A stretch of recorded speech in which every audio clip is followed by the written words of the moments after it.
Fidèles téléspectateurs de Bonjour le Faso, bonjour à tous et bienvenue à ce nouveau numéro de l'émission. Nous sommes ravis de vous retrouver. Cette semaine, on décide de vous faire découvrir la place de la nation de Ouagadougou à travers notre rubrique à la découverte 2 et tout à l'heure, vous aurez le premier témoignage concernant cette rubrique.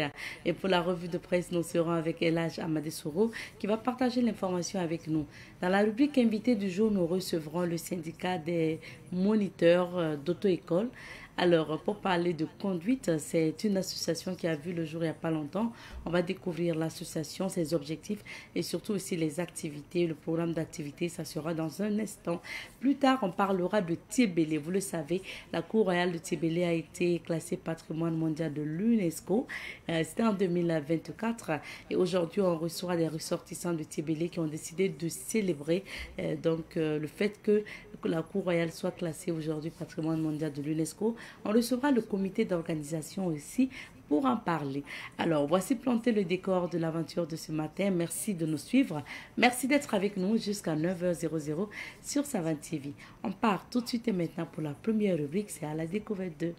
Direction le centre-ville de Ouagadougou pour vous faire découvrir bien sûr la place de la nation de Ouagadougou ou encore redécouvrir parce que beaucoup connaissent cette place-là, mais c'est surtout aussi vous raconter l'histoire de la place de la nation de Ouagadougou. Aujourd'hui, hier du moins nous vous avons présenté en généralité donc cette place-là et surtout historiquement les noms que cette place a porté jusqu'à la place de la nation officielle donc aujourd'hui.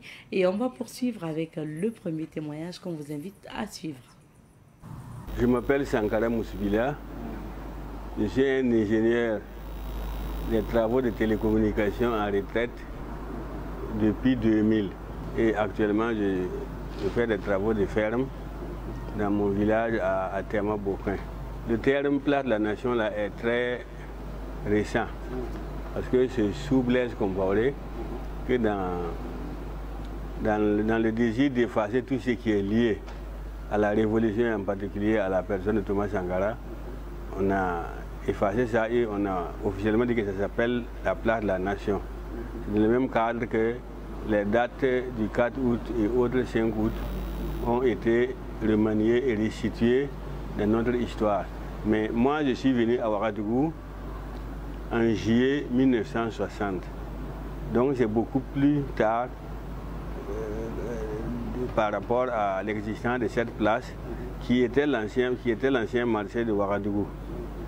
Bon, moi, je suis venu trouver que le marché est là où il se trouve actuellement, à Rodowoko.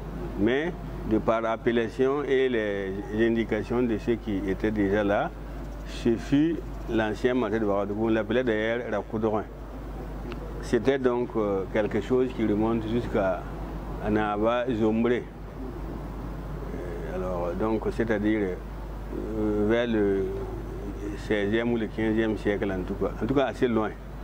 C'était donc le marché de Ouagadougou et c'était de ce qu'on nous a dit, parce qu'on s'est intéressé un peu à ça, c'était devant, cette place-là était en face de la maison du Moro Naba qui était située là où se trouve actuellement le camp Guillaume Ouedraogo. Donc la place de la nation là, c'est le Rakoudro qui était entre la maison du Monaba, localisé dans l'actuel Guillaume Ouedraogo là, et puis entre la BCAO et surtout le siège de Air Afrique, avant là. Entre le siège de Air Afrique et le camp, c'est ça qui est le Rakoudro. Et le siège de Air Afrique là, c'était, d'après les informations qui nous ont été données, là où notre grand-père Motiba cultivait. Alors le Moro était en face et c'est pour ça d'ailleurs que le quartier d'Apoya là a le nom de Dapoya, parce que la cour du Moro faisait face à la place du marché Rakoudro là, et derrière juste là où il y a passe les rails là, c'était les quartiers d'Apoya, derrière c'est les chefs. Alors, mais quand je suis arrivé à Ouagadougou, le marché ne se passait plus là-bas, mais c'était un emplacement réservé aux manifestations populaires les grandes prières de Tabaski et de Ramadan. Et quand il y a les fêtes du 14 juillet, le soir, les danses populaires là, se tenaient là-bas.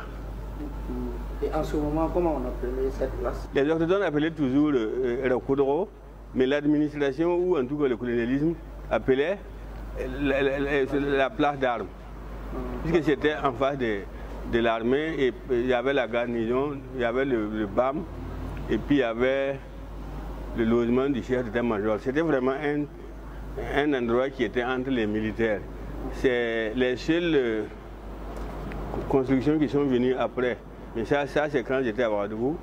C'est la Caisse, c'est la BCAO, c'est Air Afrique. BCAO, là, il faut pas. C'est pas le long bâtiment là. Il y a un autre là où il y a écrit c'est quelle banque là, Ecobank ou quelque chose en tout cas. Là-bas, en face de la mairie là. La place a été encadrée par des militaires jusqu'à l'arrivée à la construction de ces bâtiments. Alors donc moi je l'ai trouvé là au Kodoran, bon, et ensuite c'est devenu place d'armes, et à partir de la place d'armes, on avait commencé déjà à partir de l'insurrection de 66 là, les gens avaient commencé par parler place du 3 janvier. Oui, ça aussi, ça n'a pas duré, mais certains disaient place du 3 janvier, d'autres disaient déjà révolution. Mais comme l'expression n'était pas libre, bon, sinon il y avait la place, ça passait aussi par place du 3 janvier. Parce que le 3 janvier, c'est là-bas que les travailleurs se sont retrouvés pour demander le départ du pouvoir de Maurice. Le départ au pouvoir de Maurice. Alors, c'est plus tard que, dans ce changement-là, l'événement le plus important qui est intervenu aussi, c'est la révolution du 4 août. Bon, le 4 août, là, cette place n'a pas été tellement, pour moi, elle n'a pas abrité grand-chose, mais juste après le 4 août, compte tenu de l'importance de sa superficie, beaucoup de réunions et beaucoup de choses ont été tenues là-bas. Et avant même la date du 4 août, il y a eu, sous le CSP1, des meetings que les intellectuels bizarres de Burkina avaient qualifié de clarification. Et c'est pendant ces meetings que la divergence est apparue entre le groupe Jean-Baptiste Ouedraogo et puis celui de Thomas Sankara. Voilà. Donc si je comprends bien, c'est sous la Révolution que cette place a été appelée place de la Révolution de façon officielle. Mais avant, elle fut place du 3 janvier, place de la Nation, place d'armes, et puis le Koudro. Ouais. Quand je suis venu à Ouagadougou, la dénomination c'était le Koudro, l'ancien marché de Ouagadougou. Mais à partir de janvier 66, c'était la place du 3 janvier. Mais ça n'a pas prospéré parce que d'abord les gens n'attachaient pas beaucoup de chance à ces dates-là comme ça. Vous écoutiez à l'instant donc M. Mosvila Sankara, il a été ambassadeur donc pendant la Révolution, et justement il nous parlait de ce qu'il retient de la place de la nation de Ouagadougou, et pour lui ça reste la place de la Révolution tellement il a la nostalgie justement de l'époque révolutionnaire.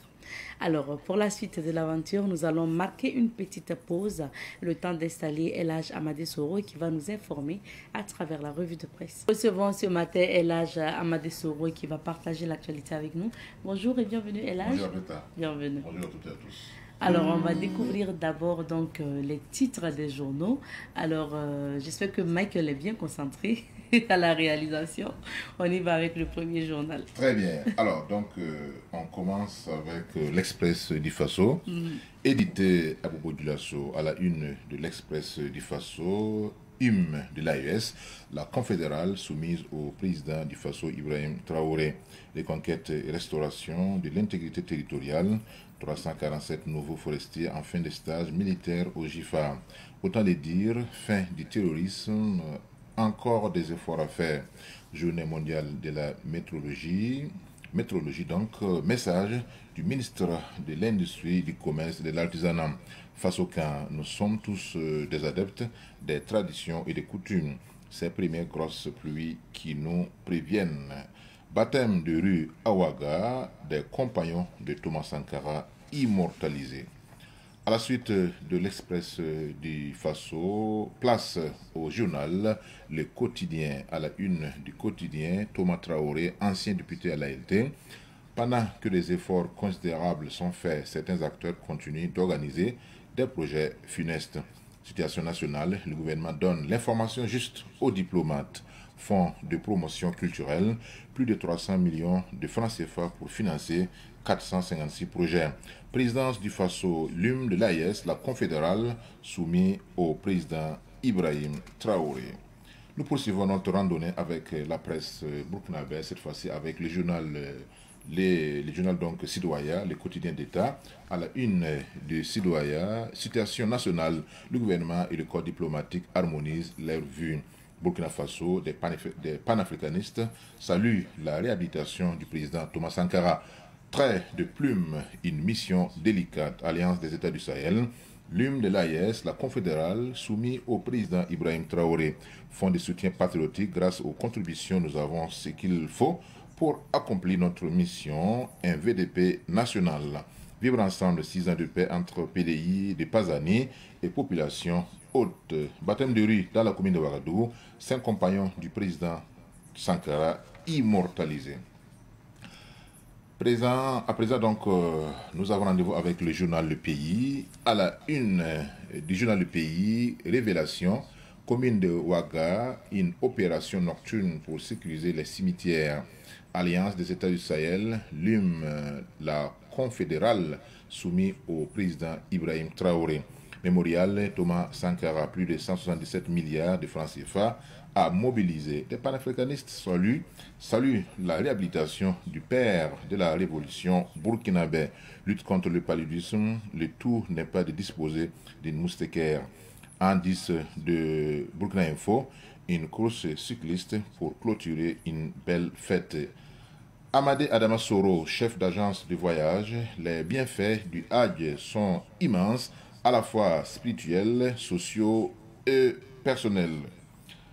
Actu sport, Mercato, Aziz qui quitte la Tanzanie pour le Maroc. Ah oui, finalement. Absolument. Et nous poursuivons avec le journal L'Observateur Parga, les doyens des quotidiens au Burkina Faso. À la une de l'Observateur Parga, Naba Frédéric Kaboré, l'homme qui a tout misé sur le basket national. C'est à lui, bien sûr, dans la lucarne des anciennes gloires. Centre Gilia, Dani Kouyaté est venu présenter au sien son étalon d'or, fonds de promotion culturelle du BBDA, une caillante de plus de 300 millions, 228 000 francs CFA pour 456 projets en 2025. Remise de gros lots du PMUB à Kaya, un cultivateur et un mécanicien auto se partagent plus de 86 briques. Qualité de soins et sécurité des patients, les équipements médicaux soumis au test d'étalonnage. Promotion du football en Afrique, la CAF et l'UE désormais coéquipières. Et nous terminons avec le journal Aujourd'hui au Faso. À la une d'Aujourd'hui au Faso, citation nationale, le gouvernement échange avec le corps diplomatique au Burkina Faso. Mali 2025-2026, 24 000 circonscriptions, donc moins de délestage, réforme politique, les priorités de Goïta Mausolée Thomas Sankara au président du Faso, des panafricanistes reconnaissants. Bagré Paul, concertation des forces vives autour de la gestion du fonds de terre, commission consultative du travail, 2 projets d'application du code en examen. Grand Prix cycliste Burkina Info, Awabamogo, USFA et Ibrahima Nana, ASBCL, sur la plus haute marche du podium. Commune de Ouagadougou, baptême d'avenue et de rue au nom de 5 compagnons de Sankara. Merci bien, Elage, pour ces différents titres. On revient sur un sujet d'actualité aujourd'hui, la rencontre au gouvernement et corps diplomatique. Absolument. C'est la 4e édition, pour ainsi dire, ou en tout cas la 4e rencontre du genre, que le gouvernement entame, ou en tout cas a initié avec le corps diplomatique, c'est-à-dire les missions diplomatiques accréditées au Burkina Faso.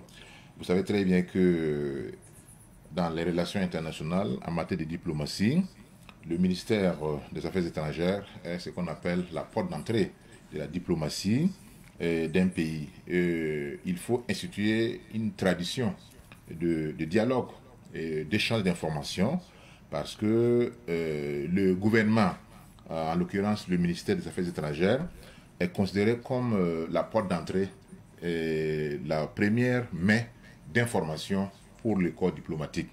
Et c'est pourquoi l'ensemble des actes diplomatiques est donc régi par les liens qui existent entre le ministère des Affaires étrangères et bien sûr le corps diplomatique. C'est pourquoi lorsqu'on nomme un nouvel ambassadeur, d'abord il commence par présenter ce qu'on appelle les copies figurées de ses lettres de créance au ministre des Affaires étrangères, les copies figurées, puis on programme maintenant une séance de présentation de ces lettres de créance officielles au chef de l'État. Vous savez très bien qu'on a eu l'occasion de travailler dans une mission diplomatique pendant au moins 4 ans, donc on est un peu au courant de certaines informations liées au fonctionnement et au mécanisme de travail des diplomates. Okay. Ici, qu'est-ce qui a motivé effectivement cette rencontre? C'est là la question. La grande question, pourquoi à chaque instant, surtout dans cette nouvelle dynamique du Burkina Faso, pourquoi le gouvernement a jugé nécessaire de rencontrer des diplomates, puisque les diplomates, par excellence, sont accrédités dans un pays afin de produire des rapports que chaque ambassade, consulat, etc. Il y a des pays où il n'y a pas d'ambassade, il n'y a pas de consulat, il y a des bureaux de coopération. Mais c'est presque la même mission, puisque la Convention de Genève qui régit les relations internationales et la diplomatie a bien sûr institué chaque mission, chaque rôle, etc. Pourquoi? Parce que nous sommes dans un contexte où il y a une prolifération d'informations fausses, ce qu'on appelle les fake news. Oui. Et le plus souvent, si on ne fait pas attention, alors certains diplomates peuvent se laisser entraîner par ces fake news, puisqu'il y a ce qu'on appelle l'information officielle, il y a aussi l'information officieuse. Voilà, le plus souvent, les diplomates jouent dans les deux cas, quoi. Voilà, il y a une information officielle qui est naturellement donnée à travers les canaux officiels, les médias d'État, les affaires étrangères, le gouvernement, etc., les différents ministères, les différents services de l'État, mais il y a aussi des informations souvent officieuses qui sont un peu glanées, collectées dans certains milieux, etc. Donc je pense que c'est mieux et c'est toujours utile que le gouvernement convoque bien sûr ces diplomates-là pour leur dire en réalité voilà notre ligne de conduite, voilà notre dynamique, voilà là où on veut aller avec le pays. Et par courtoisie, alors chaque diplomate doit effectivement considérer cela comme la bonne information. L'information qui vient des sources officielles, c'est ça qui est la version officielle. Si maintenant, alors il y a des ambassades où il y a des ambassadeurs, etc., qui souvent piochent dans d'autres informations qui ne sont pas fiables, cela peut même déboucher sur des crises diplomatiques. Souvent, vous entendez que tel ambassadeur ou quel diplomate a été déclaré persona non grata et a été, n'est-ce pas, prié de quitter le pays sous 72 heures, etc. Ce sont souvent des actes qui sont posés, qui peuvent être considérés comme des actes inamicaux. Et quand il y a un problème diplomatique entre deux pays, le premier acte, d'abord, consiste à rappeler, ou du moins à convoquer l'ambassadeur, ou à convoquer le diplomate le plus haut placé, plus haut niveau, dans la chancellerie en question, pour entendre quelle est la vraie version. La vraie version, n'est-ce pas? Et c'est suite maintenant à cette convocation qu'un document ou qu'un communiqué, n'est-ce pas, est produit. Si vous vous souvenez, lorsque le général américain Langley a fait sa déclaration devant le Sénat américain disant que le Burkina Faso, que le capitaine Ibrahim Traoré utilise l'or du Burkina pour se protéger et non pour libérer le Burkina Faso et qu'il entretient des relations avec la Chine, etc., le ministère des Affaires étrangères du Burkina a produit un communiqué dans lequel il est revenu effectivement sur le fait que c'est une déclaration qui n'avait aucun fondement. Voilà. Et je pense que peut-être qu'il y a eu d'autres démarches diplomatiques qui ont été entreprises par le gouvernement pour situer la vérité, pour dire clairement vers où il faut aller, et non pas aller dans tous les sens. Parce qu'il y a ce qu'on appelle d'abord un devoir de réserve. Un diplomate ne doit pas s'ingérer dans les affaires internes du pays hôte. Un diplomate doit effectivement manifester de la courtoisie à l'égard du pays qu'il a accrédité. Par exemple, si on convoque un ambassadeur, il doit tout faire pour répondre à la convocation. Vous savez, quand il y a eu les coups d'État au Niger, en 2023, on a convoqué tous les ambassadeurs, ils sont venus, sauf l'ambassadeur français, il dit que lui, il ne part pas, que lui, il n'allait pas répondre à la convocation du gouvernement parce que lui, il ne reconnaît pas en fait la légitimité. Donc, ce n'est pas à un ambassadeur ou à une ambassade de reconnaître la légitimité, la légalité du pays ou pas, non, puisque l'État est une continuité. L'ambassade ou la mission diplomatique, n'est-ce pas, compose avec le pouvoir de fait. Voilà. Donc, mais souvent, c'est des pressions. C'est des pressions qui sont souvent menées par ce qu'on appelle la centrale. La centrale, c'est les affaires étrangères, etc. Et parce que dans un pays, le premier diplomate, c'est le chef de l'État. C'est le chef de l'État qui, effectivement, donne les orientations et que le ministre des Affaires étrangères est considéré comme le premier artisan de la mise en place de la politique diplomatique donc, du président de ce pays-là. Donc, je pense que cette rencontre-là, elle est la bienvenue. Et il faut qu'elle puisse se multiplier parce que j'ai même vu que l'intervention du ministre des Affaires étrangères du Burkina Faso, Karamoko Jean-Marie Traoré, qui revenait effectivement sur certains aspects, comme je l'ai dit, les fake news, sur le fait que voilà, la nécessité donc de revenir forcément au niveau donc des affaires étrangères, au niveau du gouvernement pour avoir la bonne information. Okay. Et je pense aussi que puisque la rencontre a été placée sous la présidence du ministre d'État et de la Défense nationale, le général Célestin Saint-Poré, qui effectivement est revenu sur cette question également, en disant que voilà, on doit tout faire pour lutter contre effectivement ces fake news. Donc, quand on est dans un pays, comme je l'ai dit, il est nécessaire qu'il y ait une harmonisation des vues entre le gouvernement et le corps diplomatique. Et le doyen donc du corps diplomatique, celui qui a passé plus de temps dans le pays, et en l'occurrence l'ambassadeur du Maroc, Youssef Slaoui, a effectivement féliciter le gouvernement pour cette rencontre qui est devenue maintenant institutionnelle puisque c'est la 4e rencontre comme je l'ai dit et qui va contribuer énormément à aplanir des divergences parce que comme je l'ai dit, les diplomates sont les artisans de la diplomatie, sont les artisans de la paix, sont les artisans aussi du renforcement ou de la dégradation aussi des relations entre les pays. Donc, il est important que les deux parties puissent regarder vers la même direction, puissent faire en sorte que chaque mission diplomatique travaille à rehausser le niveau de coopération entre les deux pays. D'accord. Merci beaucoup, Elhaj, pour ces analyses. On vous laisse donc pour la suite. Et nous allons d'abord marquer la petite pause pour découvrir les couleurs du temps de quelques villes d'affaires et puis installer nos invités pour la suite. Nous recevons pour vous aujourd'hui M. Issa Touré. Il est le président de l'Association des enseignants de la conduite automobile au Burkina Faso. Bonjour à vous, M. Touré. Bonjour, madame. Alors, nous sommes également avec M. Togou Nanmang. Il est donc le représentant du syndicat national des promoteurs des auto-écoles, donc SINAPAE. Bonjour. Bonjour madame. Bienvenue. Merci. Merci à tous les deux d'être sur ce plateau. Avant justement de parler de votre collaboration, on va présenter respectivement donc vos structures. Monsieur Touré, l'association donc des enseignants de la conduite automobile au Burkina Faso. Pourquoi vous avez mis cette association en place et depuis quand? Merci pour la parole donnée. Nous avons mis l'association en place depuis 2015. D'accord. Voilà. C'est dans le but de promouvoir le métier de moniteur. Voilà. Les moniteurs d'auto-école. Ok. Et quels sont les objectifs que vous êtes fixés en créant cette association? C'est le fait de pouvoir mettre les synergies ensemble. Voilà, pouvoir harmoniser les programmes d'enseignement. Voilà. Amener les membres à bien donner les cours. D'accord. Est-ce qu'il y a peut-être des problèmes particuliers que vous rencontrez en tant que moniteur, en tant que ceux-là qui enseignent ceux qui viennent pour le permis à l'école? dans les auto-écoles?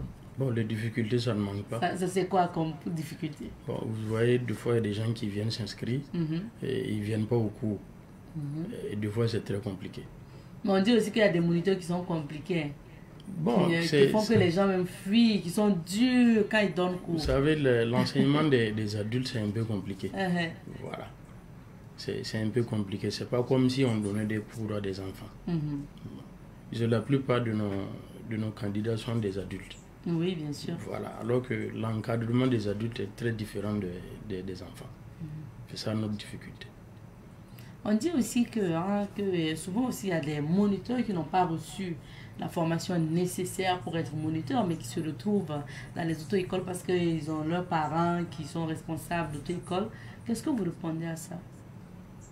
Bon, c'est vrai ou faux? C'est vrai, non? C'est vrai, c'est à cause de ça que nous avons mis l'association en place pour pouvoir former ces gens-là. Voilà, parce que nous faisons des plaidoyers pour qu'on les remette à niveau. Donc même si la personne arrive sans avoir forcément les outils nécessaires, on peut former la personne à pouvoir le faire. Pouvoir donner les cours. Et qu'en est-il aussi de la corruption dans votre milieu?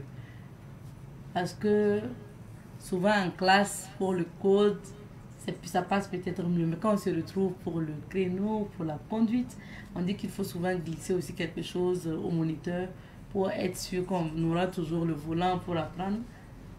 Bon, sur ce sujet, je peux vous dire que dans tous les domaines, il y a des brebis galeuses. Voilà, ça ne manque pas. Mais nous, notre association veut lutter contre ça. Voilà. On veut avoir de bonnes pratiques. Il ne faut pas que quand quelqu'un vienne pour faire le permis, qu'on le harcèle. S'il a payé à la caisse. Voilà, parce qu'il s'est inscrit à l'auto-école. Voilà, nous avons le devoir de lui donner les cours. D'accord. Alors, il faut dire que ceux avec qui vous travaillez étroitement, ce sont notamment les patrons aussi d'auto-école qui sont représentés ici par M. Togou, puisque vous êtes le représentant de leur syndicat, le syndicat national des promoteurs d'auto-école, SINAPARU. On va d'abord présenter le syndicat avant de découvrir comment la collaboration se passe. Ok, voilà, le syndicat est né en 2024. Plus récent que les voilà, parce qu'à un moment donné, il a fallu aussi que nous brisons le silence. Voilà, les moniteurs ont déjà parlé de beaucoup de choses. Et au niveau des promoteurs, c'est la même chose. Il y a certaines personnes qui sont venues dans le domaine, pas par passion, du moins par volonté de travailler pour la sécurité routière, mais c'est pour avoir de l'argent, comme vous avez souligné. Donc, ce qui a rendu à un moment donné des complications et la gestion de notre domaine, généralement le permis de conduire était devenu comme un pain qu'on peut payer sur la route et autres. C'est ça, il y avait des gens qui disaient au lieu d'aller faire le code, va acheter le permis. Voilà, effectivement. Et on en a eu des échos partout. On disait même que les gens payent du permis de conduire. Bon, voilà, il a fallu que nous on crée ça pour au moins sauter le temps et faire comprendre aux gens qu'il y a de ces personnes-là qui sont dans le domaine. Donc faites attention. Même vous allez voir aujourd'hui sur le net, voilà, ça publie ici que le permis a tel prix. Mais en réalité, c'est la formation qu'il faut chercher. Voilà, ne cherchez pas du coup à avoir payé quelque chose de moindre coût et après vous n'avez même pas la formation requise. Surtout au niveau de la conduite automobile, c'est très dangereux. Vous voyez aujourd'hui les gens qui font des accidents brusquement, bon, c'est sans formation. Donc nous voulons lutter contre ça. D'accord. Et donc, justement, vous avez évoqué un aspect dont je voudrais qu'on en parle. C'est surtout aussi les auto-écoles qui ouvrent un peu partout sans avoir forcément les documents nécessaires. On a suivi en 2024, je crois, il y a eu des fermetures même de certaines auto-écoles qui n'avaient pas les agréments pour ouvrir et tout. C'est quand même des risques aussi. Ça veut dire que votre milieu a besoin aussi d'assainissement. Alors, parlons de l'assainissement. Il faut reconnaître que dans le domaine de l'auto-école, il y a un cahier de charges. Alors, le cahier de charges stipule normalement que pour créer une auto-école, il faut avoir un certain nombre de personnel technique qualifié. Et également, il faut avoir les locaux propres qui sont destinés à la formation et également un véhicule qui répond à la formation des candidats. D'accord. Alors, donc, tout cela réuni permet de faire le travail en bonne et due forme. Voilà, vous voyez que les moniteurs en face de nous, ils réclament que voilà, il faut que les gens soient formés. vous voyez que dans le domaine à un moment donné, comme les gens sont rentrés d'une manière ou d'une autre, il y a des gens qui sont rentrés dedans aussi, les cousins, les neveux des patrons qui ne sont pas à jour. Bon, pour prendre un moniteur, par exemple, qui a le KPK, il faut le payer à un certain niveau.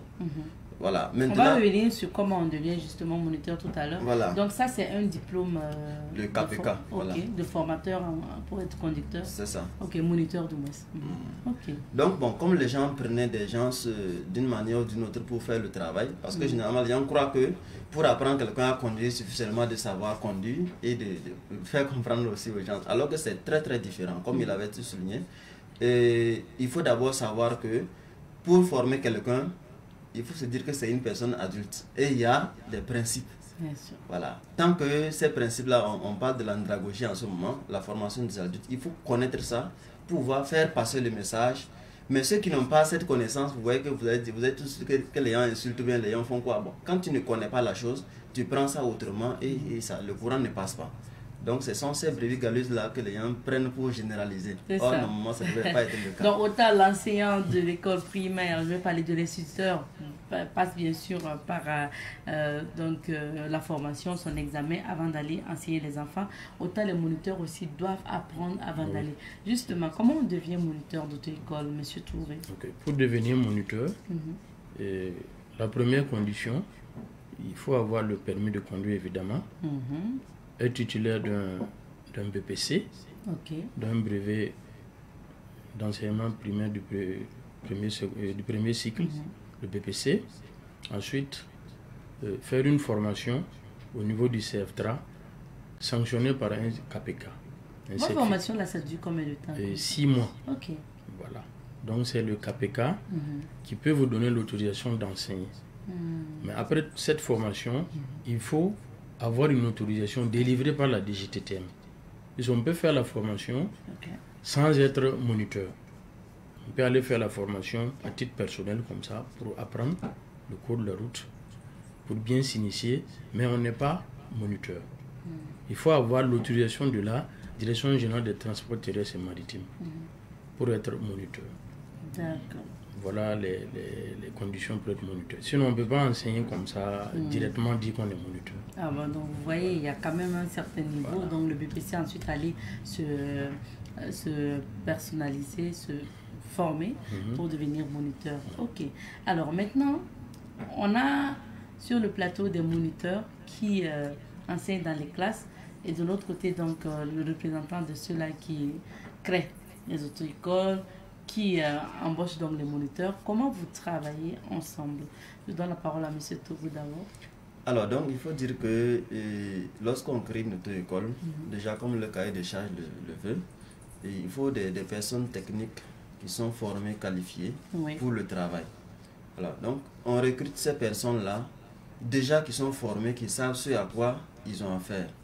Et arriver, c'est vrai que normalement on devrait les former encore des formations continues pour qu'ils puissent quand même bien donner les choses. Alors lorsqu'ils viennent, nous leur montrons leurs tâches et nous on donne un contrat et des conditions.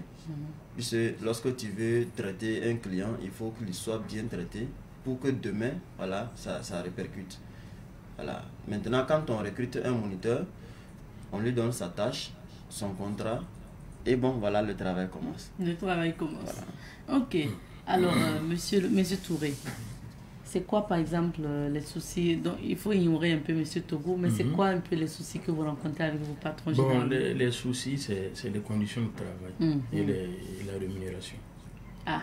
C'est ça qui pose le c'est pas beaucoup. C'est ça qui pose le problème. Ça tombe pas tout le temps. Ça tombe pas tout le temps. Ah, bon. Parce que ça aussi, c'est un autre problème. Voilà. Ben ça, deux fois aussi, ça dépend du marché. Ça dépend du marché. Voilà. Voilà pourquoi nous avons créé l'AECAP et le Sénéca. D'accord. En plus de l'association, nous avons un syndicat. Ok. Voilà. Des enseignants de l'auto-école. Ok. Syndicat et puis association pour défendre donc vos droits. Oui, les membres. Ok. Alors, M. Togo, vous voulez répondre? Bon, c'est pas un face-à-face de relation. Naturellement. Mais c'est vrai qu'il a évoqué justement les difficultés liées souvent aux conditions de vie, de travail, donc puis bon, souvent liées aussi au salaire qui ne tombe pas souvent à temps. Et puis voilà, ça aussi c'est les réalités auxquelles vous êtes confrontés parce que vous faites avec le marché. Oui, c'est ça, effectivement. Il faut dire que, comme vous l'avez souligné, il y a des auto-écoles qui se créent un peu partout. Et ces désordres, à un moment donné, créent des problèmes. Parce que si, par exemple, un X crée une auto-école ici avec ses conditions requises, et un Y vient créer une auto-école à côté sans conditions, voilà, il fixe ses prix comme il veut. Il a tendance à avoir beaucoup plus de marché alors qu'il n'a pas de qualification requise pour former. Nous qui avons les trucs nécessaires, on n'a pas de clients. Donc ça pose problème. Puisqu'il faut avoir les clients pour payer les moniteurs comme il se doit. Mais s'il n'y a pas de clients, bon, généralement on cause avec nos moniteurs aussi pour les faire comprendre que le temps est difficile. Voilà. Et quand le temps est difficile... Eux-mêmes ils savent, non? Quand voilà. ils sont dans les classes et puis il n'y a pas beaucoup de personnes, ils savent. Voilà, justement. C'est un peu ça. D'accord. Je voudrais bien maintenant qu'on parle de sécurité routière. Votre analyse sur la circulation des Burkinabés. Alors... Monsieur Touré, vous enseignez des gens qui font le permis, certainement moto, il n'y en a pas beaucoup, très souvent c'est voiture, mais il y a certains qui viennent quand même pour les motos. Bon, ceux qui viennent pour les 2 roues, c'est généralement les motards. Les motards, ok. Voilà, ceux qui conduisent les motos, dont le volume de la cylindrée dépasse 125 cm3. Ok. Donc, vous enseignez des gens qui sont censés bien conduire en circulation, mais qu'est-ce que vous constatez pour la circulation de Ouaga et du Burkina en général? Bon, pour la circulation, au niveau de la sécurité routière, vous avez remarqué que pendant ces derniers temps, au niveau des autorités, ils ont pris des décisions qui sont radicales. Vous voyez qu'il y a des gens qu'on prend au niveau des feux, il faut aller faire des travaux d'intérêt général. Il faut aller curer, il faut aller placer des pavés. Parce que pour beaucoup, je pense que c'est la méconnaissance du code de la route. C'est vrai qu'il y a d'autres qui font exprès, mais la plupart du temps, c'est par méconnaissance. Généralement, ce sont ceux qui sont détenteurs de permis de conduire, qui peuvent savoir quels sont les comportements qu'il faut adopter. Voilà. Parce que vous voyez que la plupart du temps, les gens, quand ils veulent acheter la moto, ils ne savent même pas comment on doit rouler. Voilà. Alors que normalement, pour conduire même les 2 roues là, il faut avoir le permis. Parce qu'avec oui, peut-être pour ajouter la chance, avec l'avantage de faire le permis, c'est qu'on peut lire quand même les panneaux, on peut connaître le code de la route. C'est ça l'avantage. On peut savoir conduire une moto, mais sans connaître le code de la route en fait. Effectivement. Donc c'est la réalité. Les gens ignorent beaucoup le code de la route. Ok. Alors, monsieur Togo, c'est le même constat pour la circulation de Ouaga? Sur cette question, il faut retenir qu'à un moment donné, l'administration a été très large avec les gens. Voilà pourquoi c'est devenu comme ça. Nous voyons des gens qui conduisent des voitures sans permis. À Ouagadougou, au Burkina Faso. C'est récurrent. Et donc, c'est pour dire que il faut frapper fort. Quand on attrape ce genre de personnes là, il ne faut pas attendre que le pire arrive avant qu'on se lève et c'est tard. Il ne faut pas être des médecins après la mort. C'est ça. Voilà, il faut que ce genre de personnes là répondent vraiment pour comprendre qu'en réalité, il y a certaines choses qu'on ne doit pas faire. On ne peut pas se lever comme chez soi et puis on mange son gâteau ou bien son pain comme on veut. Mais quand il s'agit de la sécurité routière, il faut être dans les normes avant de le faire. Donc, ce qui va sans droit dire que ceux qui n'ont pas de permis de conduire, c'est d'abord pour eux. Puisque l'intérêt vient d'eux d'abord. Si tu as un accident tout de suite là, c'est toi d'abord le premier à... Même si tu n'as pas eu de blessure, celui que tu as eu à blesser, tu dois prendre en charge en réalité. Mais si tu connaissais au moins les pratiques et les conditions, du moins les principes de la route, déjà tu es protégé et tu protèges également celui qui est en face. Voilà. Donc il faut être plus sévère selon vous concernant donc la circulation routière et surtout les fautifs qui n'ont pas les documents nécessaires. Effectivement. Il y a même des gens qui ne savent même pas que la moto, il y a le permis. Oui, ça c'est une réalité aussi. Ça, la méconnaissance, comme le moniteur a su dit, il y a des gens qui ne savent même pas qu'il faut avoir le permis pour la moto à 2 roues. Et c'est le permis A1. Nos tricycles que nous voyons, il y en a qui ne savent pas qu'il faut avoir le permis B1. avant de conduire, le tricycle. Effectivement. Et puis les gens ne savent pas que lorsque tu as sur une moto, tu dois avoir un casque. C'est pour toi-même ta propre protection d'abord. Les gens ne savent pas. Donc il faut qu'on fasse des sensibilisations de grande masse et également que les gens soient conscientisés de la situation de la route aujourd'hui. Beaucoup de gens meurent par ignorance. Ça serait dommage. Est-ce que vos structures respectives envisagent comme ça des formations, des sensibilisations sur le code de la route, voilà, la bonne conduite en circulation? Oui, ça ne manque pas. Comme nous sommes d'abord nouveaux, je viens de dire que c'est en 2024 qu'on a créé. Et nous, actuellement, on attend nos papiers au niveau de l'administration. On n'a pas encore les papiers, on ne peut pas d'abord exercer légalement. Mais il y a des actions qui sont prises déjà pour déjà sensibiliser nos moniteurs qui sont en salle sur les bonnes pratiques et la bonne formation. Si tu formes une personne correctement, ça va de soi que la formation soit étalée ou étendue. Si par exemple un X vient à l'auto-école, il est bien formé, quand même à la maison, il doit parler de sa formation à ceux qui n'ont pas la formation. Ça, c'est déjà un. Deuxièmement, les moniteurs, ils ont, quand même, j'ai bon vent qu'ils ont organisé des sensibilisations dans des gares routières. Et nous avons promu ça, nous avons promis les aider, les accompagner pour que cela soit vulgarisé. Même dans les écoles, nos enfants sont à l'école, il faut qu'ils sachent le danger qui est lié à la circulation routière. Nous, déjà, on a prévu ces grandes sensibilisations de masse, notamment sur le port de casque. Mais l'essentiel, c'est de connaître la route. Les gens ne savent pas que sur une route, il y a des parties qui sont réservées aux motos et il y a des parties qui sont réservées aux voitures. Donc, tout ça, là, sont des trucs qu'on doit propager pour que les gens puissent prendre conscience du danger. C'est ça. C'est vrai que vous dites ne savent pas, mais il y a certains aussi qui savent, qui font exprès. Moi, je prends souvent le cas des voitures qui viennent carrément barrer la route de ceux qui sont en moto. Vous n'allez pas dire que vous avez fait le permis sans savoir que quand on dit la file, là, vous devrez vous aligner là-bas. Et puis vous venez quand même coincer au niveau du feu parce que vous voulez tourner ou parce que vous voulez ensuite bifurquer et puis aller intégrer devant. Ça, vraiment, c'est pas l'ignorance, c'est une décision carrément de ne pas respecter le code de la route. C'est l'incivisme aussi, voilà, comme on a l'habitude de voir dans nos routes. Par rapport à ça, je pense que l'autorité a déjà pris une bonne décision par rapport à ça. Il faut que les gens portent les gilets. Les gilets orange, surtout, il faut préciser. Les gilets orange. Il faut que les gens portent les gilets orange pour comprendre qu'en réalité, la mauvaise conduite là, ça crée beaucoup d'accidents. Les gens parlent de taximans, mais en réalité, les taximans n'ont pas trop de problèmes. C'est les gens qui ne comprennent pas. En fait, il n'y a même pas de route pour les transports en commun. Vous voyez que tout le monde est obligé de rouler sur la même chaussée. C'est vrai. Donc, le ça bus aussi, ça comme pose le problème. taxi. Voilà.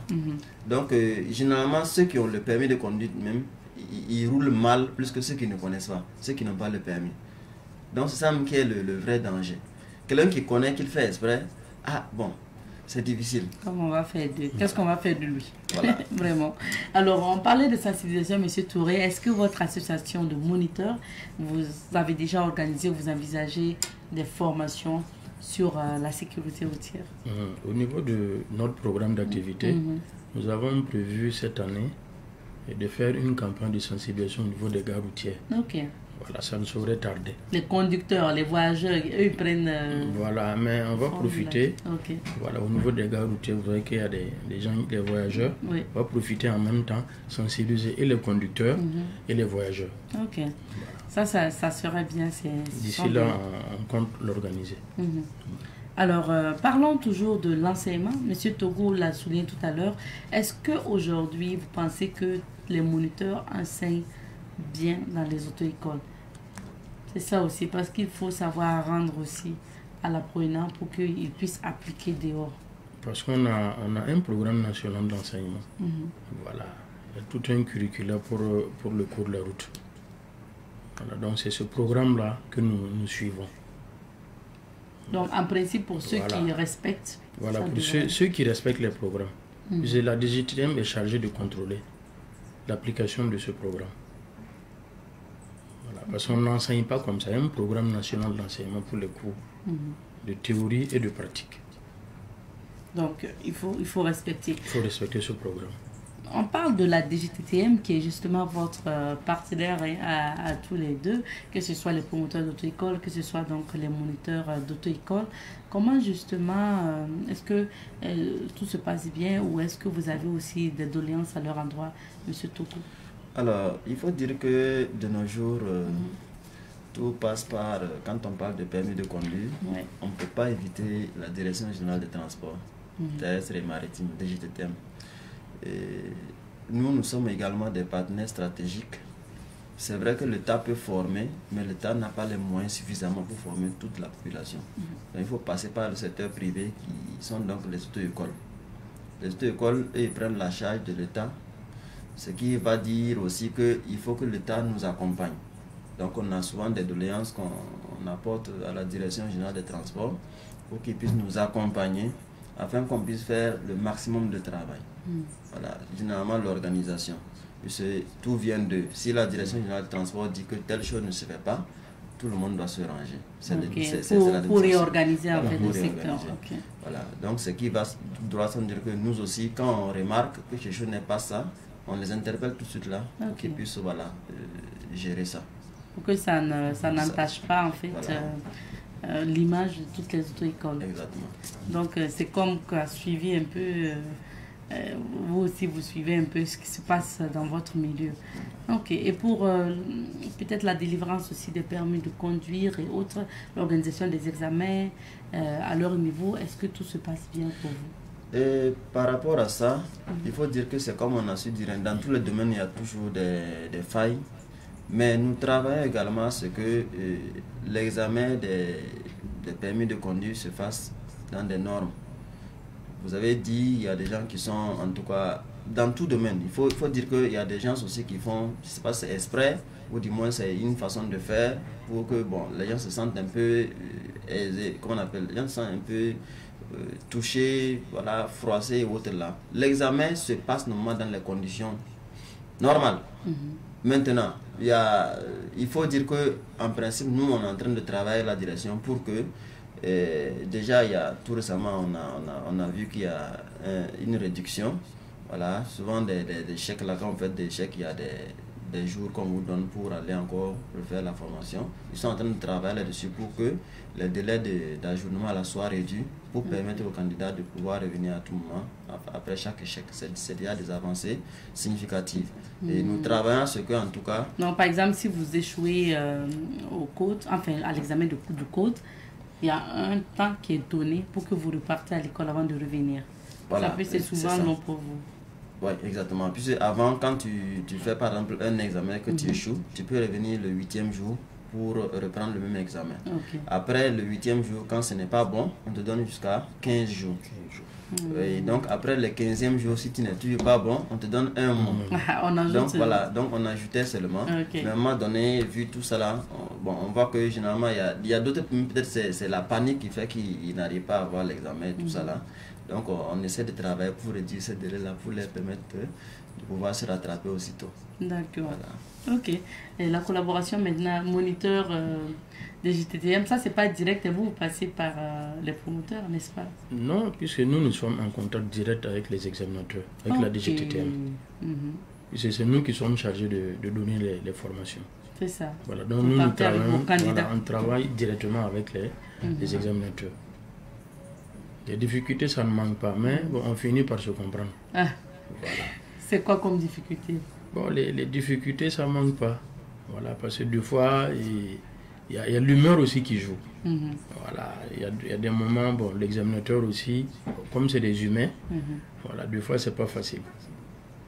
Mais je voulais profiter de votre antenne pour remercier la DGTTM.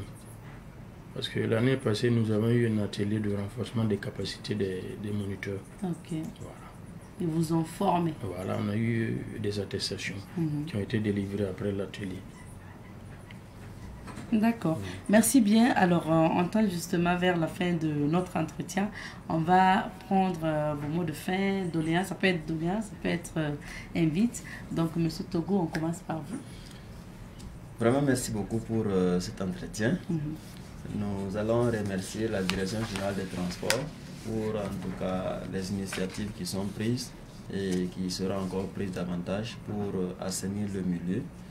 Nous interpellons les écoles qui ne sont pas à jour de se mettre à jour parce que, bon, quoi qu'on dise, pour que les choses marchent correctement, il va falloir qu'il y ait des gens qui sont corrects pour faire marcher les choses. Donc nous interpellons ceux qui ne sont pas à jour, notamment même les moniteurs qui enseignent sans le document nécessaire, la qualification, qu'ils aillent se faire former pour pouvoir donner la formation de qualité aux candidats qui sont donc les usagers de la route. C'est ça. Voilà.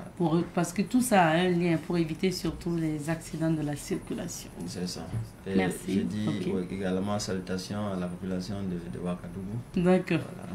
Merci beaucoup. Et M. Touré, pour finir? Pour finir, je voulais remercier tous les travailleurs de Savane TV, et notamment le DG, et remercier toute la population. Voilà, parce qu'il faut que les gens sachent que la route tue. La route tue. Donc quand on se lève le matin, il faut respecter le cours de la route pour arriver à bon port. Il y a tantôt le promoteur qui a parlé du port du casque. C'est très important. Voilà. Merci beaucoup. Merci à tous les deux d'être passés. Restez avec nous. Nous recevions sur ce plateau donc M. Issa Touré, qui est le président de l'Association des enseignants de la conduite automobile au Burkina Faso, et M. Togo Nanmanga, qui est donc le représentant du syndicat national des promoteurs des auto-écoles SINAPAE. On va s'arrêter ici pour l'entretien d'aujourd'hui. Merci. On marque une petite pause et puis on revient. Et nous sommes de retour sur ce plateau. Nous parlons de Tiébélé.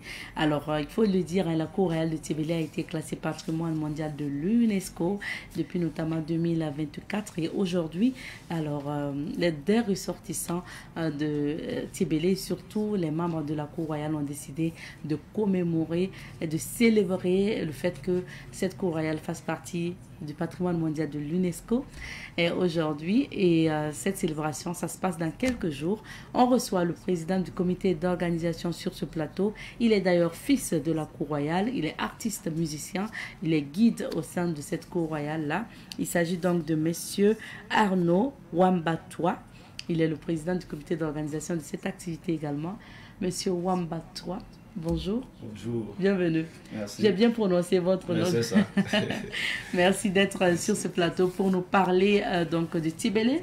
Okay. Tiébélé, que nous avons présenté plusieurs fois les images de Tiébélé ici. Hein. Oui. Et surtout pour la cour royale, c'est toujours magnifique de voir ces images-là. Et quel est peut-être le souvenir que vous avez de votre plus jeune âge, de comment c'était en fait voilà, la cour royale, Tiébélé en général. Ok. En tout cas, merci bien. Merci à vous de nous avoir invités sur ce plateau. Ça fait beaucoup plaisir de reparler d'un souvenir aussi lointain. Vous avez vécu dans quelle ambiance? C'était une ambiance particulière et cette ambiance existe toujours. Okay. Je ne sais pas si ça procure le même plaisir pour ces enfants aujourd'hui. Mais j'ai des beaux souvenirs de la cour royale et aujourd'hui je suis fier qu'elle soit inscrite et elle est restée intacte.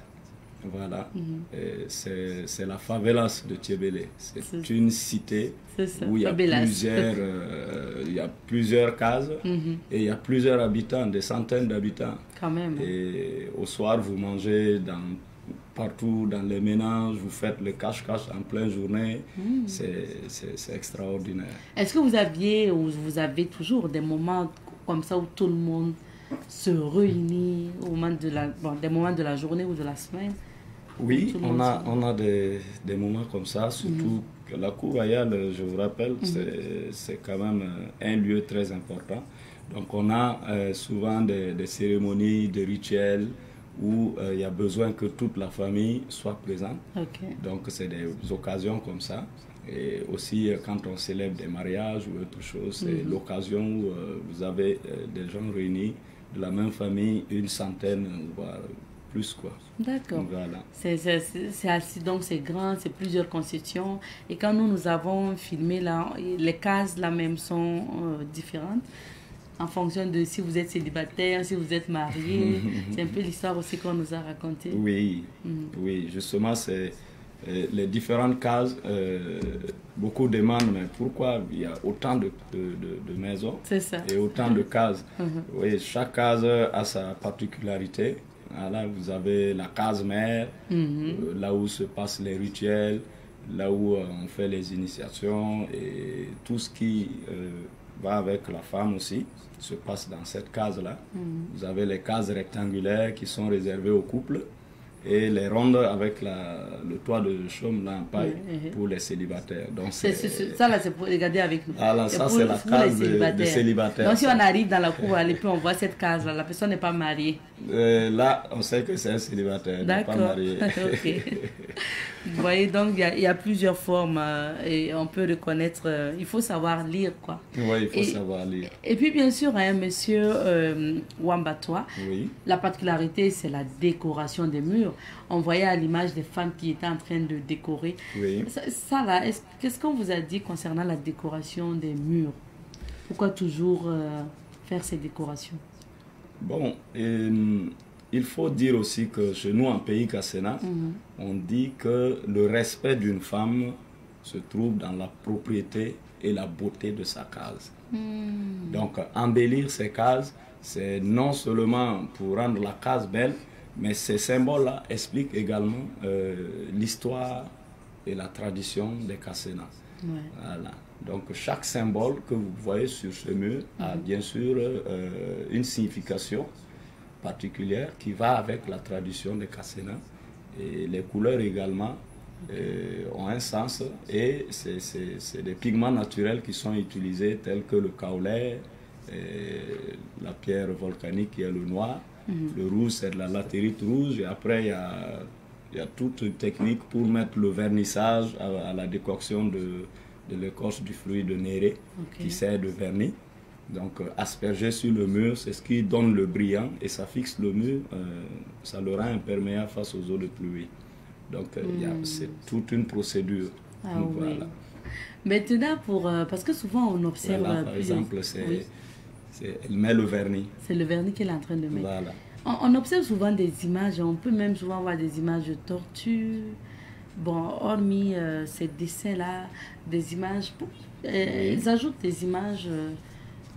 rien n'est ajouté, hein. C'est des images qui ont un sens, comme je le dis. Voilà. La tortue, par exemple, la tortue, le serpent bois, voilà, la tortue c'est le porte-bonheur des enfants qui naissent à la cour. Voilà. Le serpent bois c'est le signe de la fécondité en pays Kassena. Voilà. Donc l'épi de mil, vous avez le canari. Donc, tout a un sens. Tout a un sens.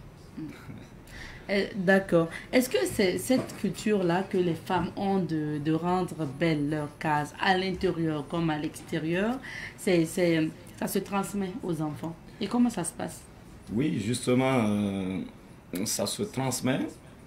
Et c'est ça, j'expliquais que chaque case a sa particularité. Par exemple, quand vous prenez les jeunes filles, elles grandissent avec leur maman ou leur grand-mère à l'intérieur de la case en 8. C'est là où elles apprennent à vivre la vie de la femme Kassena dans un ménage. C'est une éducation particulière. Elles apprennent à faire la peinture, la cuisine, à gérer un foyer un jour quand elles vont se marier. Et tout se passe dans cette case en 8 là. C'est là où on les éduque. Voilà. Donc, à l'intérieur comme à l'extérieur, les femmes doivent se charger d'embellir ces cases-là. Et également, elles ont d'autres matériels à l'intérieur des cases, dont des poteries, voilà, des nappes traditionnelles. Voilà, ça, c'est la case en 8. Oui. Voilà. Avec souvent des escaliers pour aller au toit. Vous pouvez aller sur le toit et dormir à la belle étoile. Ah, oui. C'est agréable. C'est agréable. Parlons maintenant de votre activité. On a fait un peu plus connaissance avec la culture maintenant. La cour royale de Sébélé a été classée patrimoine mondial de l'UNESCO. Je le disais, c'était en 2024. Vous, quand vous avez appris ça, au niveau de la cour, qu'est-ce que ça vous a fait? Bon, je me souviens bien, c'était le 26 juillet 2024. Et on a accueilli la nouvelle vraiment tout le village était en joie. Tout le monde était heureux, surtout beaucoup d'acteurs qui ont travaillé autour de ce site pour son inscription, et depuis fort longtemps, tout le monde était en tout cas en train de faire la joie, à se faire le plaisir de boire une bière. C'est un ouf de soulagement. Et vraiment, le village a accueilli cela avec joie. C'est sûr, hein, parce qu'il a fallu travailler sur un projet porté par le ministère de la Culture. Vous-même, forcément, vous avez contribué donc, en documentation. Oui, je dirais que je saisis l'occasion pour dire merci au ministère de tutelle, le ministère de la Culture, qui a vraiment battu ce fer-là et ils ont pu le casser. Et également merci à toutes ces associations, je ne saurais citer, il y en a plein qui ont travaillé depuis plus de 20 ans pour que cette cour soit inscrite aujourd'hui au patrimoine mondial de l'UNESCO. Je me souviens quand j'étais jeune guide, souvent je suis en pleine visite et les clients ils me posent la question, mais pourquoi vous n'êtes pas inscrit au patrimoine mondial de l'UNESCO? Je dis ouais, on veut, mais quelle est la procédure? Bon, on essaie de faire ce qu'on peut, et dans l'espoir qu'un jour cela va être une réalité, quoi. Mais maintenant que c'est arrivé, après on a vu même la visite de M. Elim Talba, Jean-Emmanuel Ouedraogo. À l'époque, il était ministre donc, de la Culture. Ensuite, donc, des autorités, par exemple, de l'ONTB à l'époque, qui est devenu face au tourisme aujourd'hui. Des autorités, ensuite d'autres personnes. On a vu beaucoup de visiteurs comme ça. Les journalistes ont été confiés là-bas également. Et après, immédiatement ça, est-ce que vous avez procédé à des rénovations de la cour royale pour attirer des visiteurs? Bon, je dirais toujours bravo à toutes ces femmes-là, parce que bien avant que la cour ne soit inscrite même au patrimoine mondial de l'UNESCO, ces femmes chaque année se donnent force, énergie, leurs moyens, s'invitent entre elles pour, n'est-ce pas, embellir cette cour emblématique qui est une cour historique pour le peuple Kassena Nankana déjà, parce qu'il y a la concession et il y a aussi la beauté des peintures, mais il y a aussi la valeur de cette cour-là, qui est une cour royale, et la royauté, la puissance du chef coutumier de Thiébélé s'étend au-delà de la frontière du Burkina, dans le Ghana voisin, où vous avez également des Kassena Nankana. Donc pour ça seulement, cette cour doit non seulement chaque fois être entretenue, et je continue de dire bravo à ces femmes. Donc les femmes avaient déjà fait des activités pour rénover, rendre encore plus beau. Voilà. Qu'est-ce que ça vous a apporté concrètement après l'inscription? Ou bien ça est toujours en cours? Bon. Qu'est-ce que vous avez eu? Je pense que pour l'instant, on a eu l'inscription. C'est déjà un acquis. Maintenant, ce que ça va apporter, ça viendra, mais ça est en train de porter ses fruits également. Parce qu'on avoue qu'aujourd'hui, c'est difficile pour beaucoup de visiteurs de venir de l'extérieur pour visiter la cour royale. Mais néanmoins, il y a le tourisme national qui se fait valoriser. Et on a toujours des visiteurs qui viennent. Il y a des gens qui viennent visiter, et même de l'extérieur, des Chinois, voilà. Il y a pas mal de personnes. Donc ça va attirer plus de visiteurs. Ça va attirer plus de visiteurs, et voire même aller promouvoir d'autres sites touristiques de Thiébélé. Voilà. D'accord. Et c'est normal que vous décidez de célébrer ça à travers des activités. Donc on parle maintenant de votre cérémonie à venir. Ça va se passer quand et qu'est-ce qui est prévu? Alors, donc, la cérémonie va se passer le 31 mai à Thiébélé, au sein de la cour royale de Thiébélé. Et au programme, on a beaucoup d'activités. On a déjà l'invitation de beaucoup d'autorités du pays, et les locaux, comme voilà, les religieux, les traditionnalistes. On a plein d'invités qu'on espère recevoir ce jour-là. Et je pense que c'est l'occasion également de pouvoir s'exprimer dans beaucoup d'autres choses. Et il y aura des allocutions de ces invités-là. Et il y aura des prestations artistiques parce qu'il y a Thiébélé de son côté peinture et architecture, mais il y a Thiébélé dans son côté musique traditionnelle. Donc, il y aura le djongo, le nagla, le lélé, et jusqu'au soir, on aura une nuit culturelle, et ça sera une nuit djongo jusqu'au petit matin. Voilà. D'accord. Donc, allocution, musique, danse. Danse et nuit djongo. Nuit djongo. Voilà. D'accord. Et est-ce qu'il y a peut-être des artistes qui sont annoncés? Bon, les artistes qui sont annoncés sont des artistes locaux qui vont jouer sur place avec des instruments traditionnels. Et je pourrais parler de la troupe Kora, qui est une troupe qui fait beaucoup de choses, qui a participé à la SNC. Voilà. On verra aussi de la démonstration de danse de Yongo. Le Yongo qui est une danse également Nankana, parce que vous savez, les Kassena, ils habitent avec les Nankana, c'est le même peuple. Et il y a le Yongo et le Djongo. Le Yongo a aussi une particularité spéciale. Voilà, une belle danse qu'on aura l'occasion de découvrir également. Donc, j'avoue qu'il y aura plein à découvrir pour ceux qui vont venir sur place à Thiébélé. Ils ne vont pas regretter d'avoir effectué le déplacement. Et le 31 mai, c'est à partir de quelle heure que vous accueillez vos invités? Le 31 mai, on dit déjà qu'à partir de 8 h, on a l'installation des invités. Et à partir de 9 h 30, c'est le début des allocutions. Donc avec l'allocution du président du comité d'organisation et le mot de bienvenue de Sa Majesté le Poiwé de Thiébélé, pour justement souhaiter bienvenue à tous ces invités-là. Et on aura également le mot du président du comité local de gestion de la Cour royale, voilà, qui est le président de la délégation spéciale de la commune de Thiébélé. Donc on aura pas mal d'allocutions et des animations. Voilà. D'accord. Donc la fête va s'étendre jusque la nuit, comme vous l'avez dit, il y a une nuit d'ailleurs. Une nuit djongo. Djongo, à la danse. À la danse. Merci beaucoup. Merci. Alors quel est votre mot de fin? Peut-être à l'endroit, en langue, hein, vous pouvez le dire en langue, à l'endroit de tous les habitants de Thiébélé ou le peuple Kassena, hein, qui ne sont pas seulement à Thiébélé, même à Savane ici, on a un de vos frères également. Pour ne pas dire, je crois, 2 personnes qui sont de chez vous. Bon, à l'endroit, moi je dirais à l'endroit de tous les Burkinabés. D'abord, je voudrais leur demander de considérer le site de la Cour royale de Thiébélé comme le leur. Ça les appartient. Si on aime ce qu'on a, ça veut dire qu'on aime notre identité.